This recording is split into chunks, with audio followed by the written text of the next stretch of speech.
Amen. This time, church, kinsa man nakabaton ug kusog kagikan sa Ginoo magkasay amen. Amen. Hallelujah. Kinsa man nakabaton og kaayuhan sa kasing-kasikan or sa pisikal na ano, no? So amen, no? Basta na ako mga ipag-vibrate si Lord ng mga utak sa mga kanyang adlaw sa amen turugan. No? No? Sige.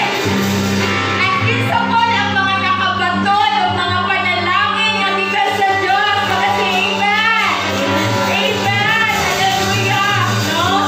So this time, church, atong tan-awon unsa man ang atong angay himuon.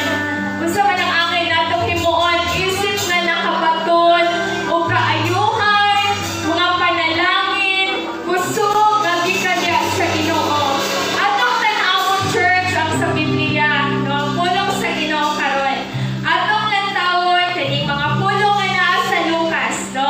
Tan-awon nato ning mga tawo nang gikam-an sa Ginoo kaayuhan sa ilang kinabuhi. Tan-awon nato kung unsa ang ilahang gi-respond, no? Sa ilang gihimo. So sabay-sabay natin basahin. Pwede ra? Bili ra mo mag-microphone. So yung tingog natin na to madungkol. Sige. Okay, let's read this. 1, 2, 3, go! Busa ang timon ako nagsugo kanimo bangon ug dala ang imong higdaan ug pauli sa inyo. Diha itindog ang paralitiko at ubangan sa tanan. Mikuha niya ang higdaan o ipauli na nagdali sa Ginoo. No, next verse. Unya, miduol si Jesus ug ihikap niya ang lungon ug minudlo ang mga tawo ug nagyayo nga nagyayong sa lungon.